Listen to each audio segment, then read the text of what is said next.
Actually ഞാൻ വിഷുവിന് വീട്ടിൽ രാവിലെ പോകാമെന്ന് വിചാരിച്ചിട്ടുണ്ടായിരുന്നത്. കാരണം എനിക്ക് നൈറ്റ് ഡ്യൂട്ടി 10 o'clock വരെ ആയിരുന്നു. അപ്പോൾ കാണാൻ എൻ്റെ അനിയൻ പറയുന്നു അവൻ കൂട്ടാൻ വരാമെന്ന്. അപ്പോൾ അവൻ എൻ്റെ അടുത്ത് 10 o'clock ആകുമ്പോഴത്തേക്ക് എത്താമെന്ന് പറഞ്ഞു. പക്ഷേ അവൻ വരാൻ വേണ്ടിയിട്ട് 11:30 ആയി. അപ്പോൾ ഞാൻ അതിനെ പറ്റിയിട്ടൊക്കെ അവനോട് ചോദ്യം ചെയ്ത് അങ്ങനെ എന്നെ പിക്ക് ചെയ്ത് അവനിങ്ങനെ പോയിക്കൊണ്ടിരിക്കുകയാണ്. സോ ഞങ്ങളുടെ വീട് വന്നിട്ടൊരു 1 hour ഉണ്ട് കണ്ണൂർ ടൗണിൽ നിന്ന്. അതുകൊണ്ട് ഞാൻ ഡെയിലി പോവാത്തത്. രാത്രി നൈറ്റ് ഷിഫ്റ്റ് കഴിഞ്ഞിട്ട് വീട്ടിലേക്ക് പോകാൻ വളരെ ബുദ്ധിമുട്ടാണല്ലോ. അപ്പോൾ ഞാനിവിടെ സ്റ്റേ ചെയ്യാണ്. അപ്പോൾ എൻ്റെ അനിയൻ ഇങ്ങനെ കുറേ കഥകളൊക്കെ പറയുകയാണ്. ഞാൻ അവനോടും കുറേ കത്തിയടിച്ച് ഇങ്ങനെ നമ്മൾ ഭയങ്കര ക്ലോസ് ആണ്.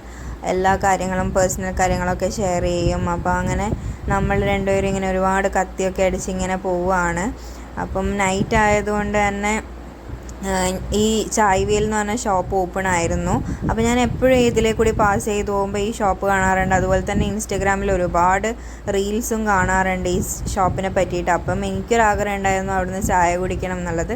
ഒരുപാട് വെറൈറ്റീസ് ഓഫ് ചായ കോഫിയൊക്കെ ഉണ്ടായിരുന്നു.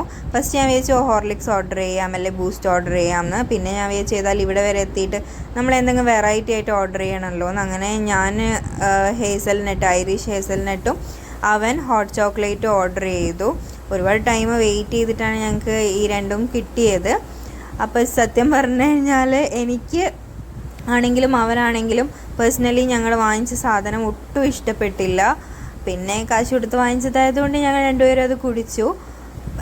പക്ഷെ എൻ്റെ ഫ്രണ്ട്സൊക്കെ പറഞ്ഞു അവിടുത്തെ ചായകൾ വെറൈറ്റീസ് ഓഫ് ചായ ഒക്കെ അടിപൊളിയാണ് എന്നുള്ളത്.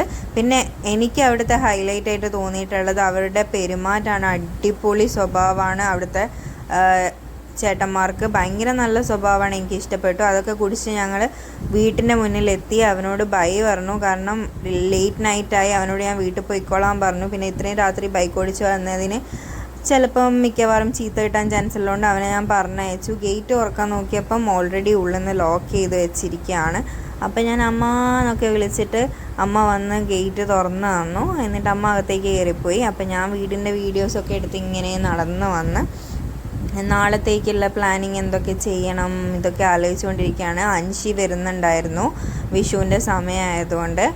ഞാൻ ഇതിന് മുന്നേ ഇട്ട വീഡിയോൻ്റെ അകത്ത് വിഷുവിൻ്റെ വീഡിയോ ഇട്ടിട്ടുണ്ട്. വിഷു എങ്ങനെയായിരുന്നു എനിക്കെന്ന്. ഒരുപാട് കാലത്തിന് ശേഷമാണ് വിഷു വീട്ടിൽ നിന്ന് ആഘോഷിക്കുന്നത്. അധികം വർക്ക് സ്പേസിലാണ് ഉണ്ടാവുക, അല്ലെങ്കിൽ അവിടുന്ന് ജസ്റ്റ് പുറത്തേക്ക് കറങ്ങാൻ പോകുന്നതൊക്കെ. അല്ലാണ്ട് വീട്ടിലേക്ക് വന്നിട്ട് ഒരുപാട് കാലമായി വിഷു ആഘോഷിക്കുന്നു. അതുപോലെ ഞാൻ വീട്ടിൽ വന്നിട്ട് തന്നെ കുറച്ചായി. അപ്പം ചൂടൊന്നും ഇല്ലാതെ സുഖമായി കിടന്നുറങ്ങാലോ എന്നൊക്കെ വിചാരിച്ചിട്ടാണ് ഞാൻ വീട്ടിലേക്ക് മെയിൻലി വന്നത്. അപ്പോൾ സുഖമായിട്ട് ഉറങ്ങാൻ പറ്റി. ഇവിടെ കണ്ണൂരാണെങ്കിൽ ഭയങ്കര ചൂടാണ്. Okay, bye, good night.